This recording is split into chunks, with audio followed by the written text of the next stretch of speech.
আমরা মাননীয় প্রধান উপদেষ্টার সাথে সাক্ষাতের জন্য সময় চেয়েছি।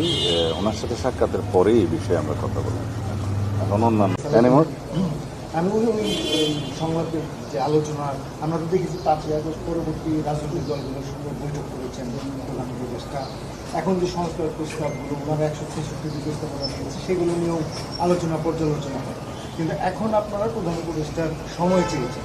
সেটা কি একদম নির্দিষ্ট নির্বাচনের রোডম্যাপ জানার জন্য আপনারা সংলাপে যাবেন কিংবা আলোচনায় যাবেন?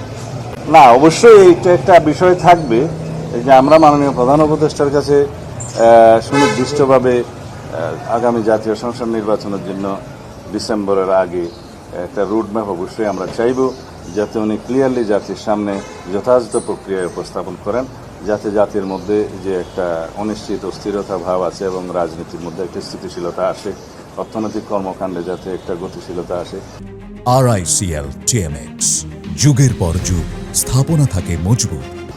সেগুলো লক্ষ্য রেখে আমরা বলবো যে এটা যথেষ্ট সময়। তার আগে নির্বাচন কমিশনের সাথে আমরা আলোচনা করেছি, তারা জুনের মধ্যে সমস্ত প্রিপারেশন সমাপ্ত করতে পারবে এবং মাননীয় প্রধান উপদেষ্টা ইতিপূর্বেও আমাদেরকে আশ্বস্ত করেছেন যে ডিসেম্বরের মধ্যে নির্বাচন দেওয়ার জন্য ওনারা সমস্ত কর্মকাণ্ড পরিচালনা করছে। যেহেতু বিভিন্ন বিষয়ে বিভিন্ন পক্ষের বক্তব্যে একটা ধোঁয়াশা সৃষ্টি হয়েছে, সেটা পরিষ্কার করার জন্য আমরা ওনার কাছে আহ্বান জানাবো। কোথায় ছিলাম, আবার তুমি আন্তর্জাতিকে যাচ্ছ?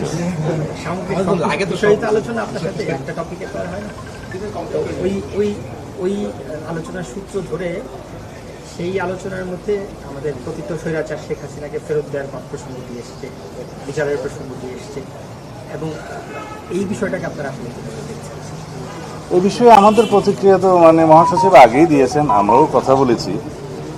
এটা অনেক পুরাতন, দলের পক্ষে প্রতিক্রিয়া তো দেওয়া হয়েছে আগে। আমরা ওনার ভিজিটকে স্বাগত জানিয়েছি। উনি যে সমস্ত প্রসঙ্গে কথা বলেছেন ভারতের মাননীয় প্রধানমন্ত্রীর সাথে, সেগুলো যথাযথ বলে আমরা মনে করি।